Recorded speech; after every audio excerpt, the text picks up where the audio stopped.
You may be seated. Well, here we are.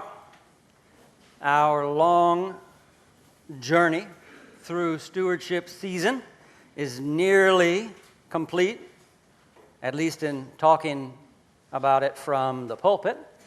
Nearly.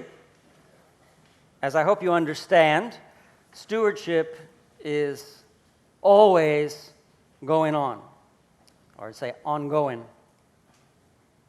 Taking care of all that God has entrusted to us, with us, is a full-time job. Because God entrusts us with so much. But for this season, this stewardship season, we're almost there. We walked together through this sermon series. Along the way, we talked about mulberry trees and mustard seeds. We talked about good lepers and bad lepers. We talked about a persistent widow and an unjust judge. And we learned about a remarkable woman named Fannie Lou Hamer. As well, along the way, we talked about prayer and justice, and of course, stewardship, living in right relationship with our time, talent, and treasure.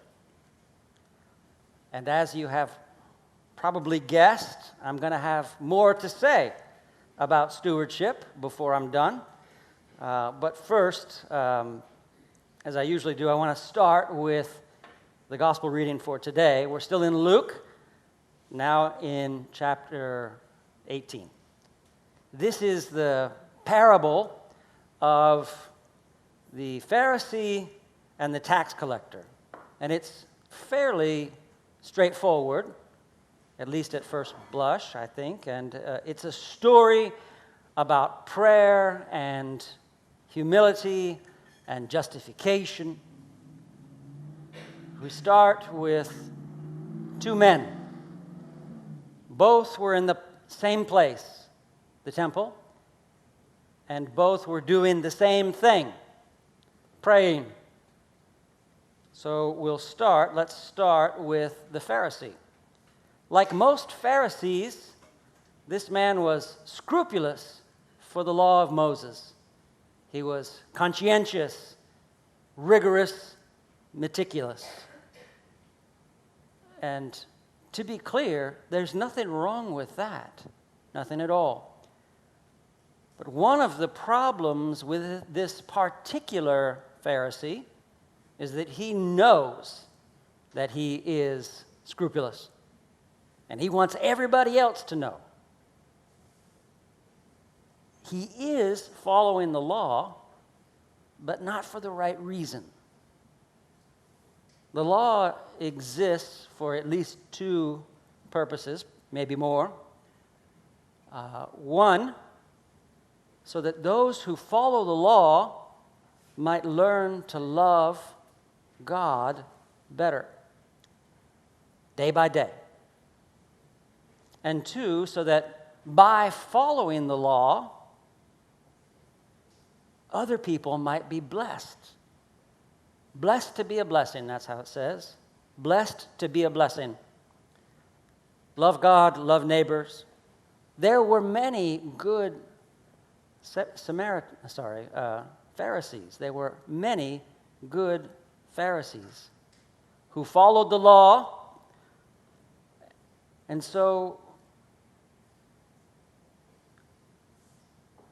they loved God and blessed others. But not the Pharisee in question in the story. That guy wasn't scrupulous and meticulous for the law so that he could love God and love others or bless others. He just was doing it for his own pride. As they say, he's not doing it right. He's working, but he's not doing it right. What's more, for good measure, He's hating on everybody else along the way. His prayer is, if you can believe it, his prayer is, God, I thank you that I'm not like other people. Who says that? Who thinks that way? Well, before we pile on, we think that from time to time. Sometimes we're not doing it right either. And I'll say something more about that in a minute. But first I want to talk about the tax collector. The tax collector, he knows he's not righteous. And he's sorry. It's more than that. He's kind of desperate. He can't even look up to heaven because he was so convicted of his guilt. And because of that conviction, he has but one prayer. God, have mercy. Be merciful to me. So you take them both. One man who's supposed to be good is bad, and the other who's supposed to be bad is good. Is that the message? I don't think it is. I think the crux of the matter is the cross. The crux of the matter is the cross. Pun intended, by the way. It's the cross and justification. By the cross, by being declared right and righteous by God and only God. Jesus said the Pharisee went home unjustified, not right with God, despite his scrupulous following of the law. And the tax collector, the hated tax collector, went home justified, right with God, despite his sin. The only way that we get right with God is by the cross, by the work of Jesus on the cross. A problem comes when and if we identify with the Pharisee, which we probably do more often than we think, even if we don't really want to.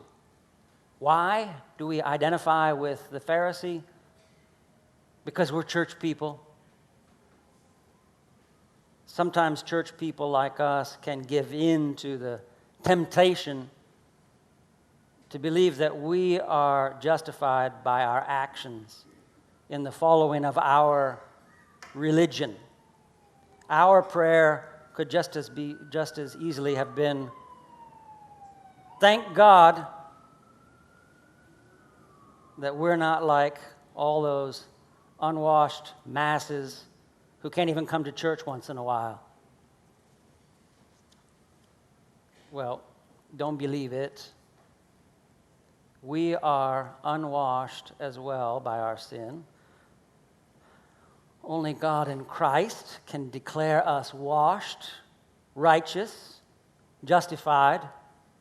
And that's exactly what what God did with the tax collector. I think it's a question of sovereignty. God alone is sovereign. The Pharisee was not, we are not, but we should continue to do all the things that we do to maintain our religious practices. They are important to God and they're good for us, so long as they don't get in the way of love and humility. And always remember, church, that we, even though we're church people, we are sinners too. One of my favorite preaching professors, that's a thing, by the way, preaching professors. His name is, he's a Lutheran called David Lowes. I sometimes quote him. He said this. He said, anytime you draw a line between who's in and who's out, this parable asserts you will find God on the other side. Read this way, the parable ultimately escapes even its narrative setting and reveals that it's not about self-righteousness or humility any more than it's about a pious Pharisee and a desperate tax collector. Rather, this parable is about God. God who alone can judge the human heart. God who determines to justify the ungodly. You see, everything comes from God. If you are righteous, it comes from God. And if you are unrighteous, it can be forgiven if you would ask Him for it. The Pharisee never acknowledged the fact that everything comes from God. The tax collector did, and so went home justified. Justification comes only from God. So, what does any of this have to do with stewardship? I'm asking. No, I don't know. I haven't actually. I think it goes back to that acknowledgement that everything comes from God. If you want to know what is wrong with the Pharisee, well, the Pharisee was meticulous. He did many things right, everything, except realize that God has already done everything for him. Again, it's a question of sovereignty and gratitude. The tax collector, the hated tax collector, he knew, he understood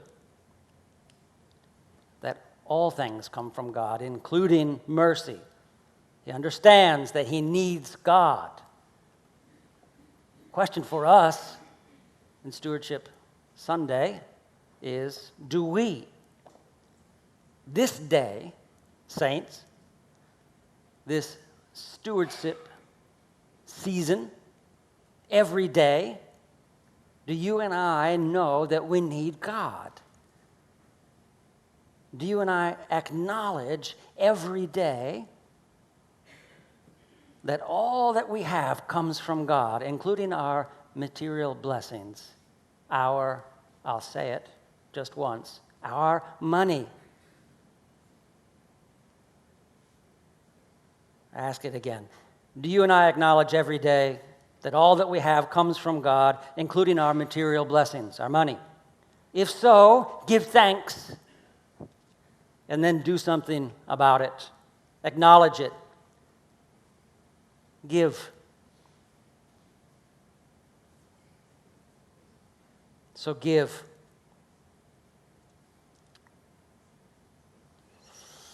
Every disciple is called to live in right relationship with our material blessings, our money, our stuff, and that can be challenging.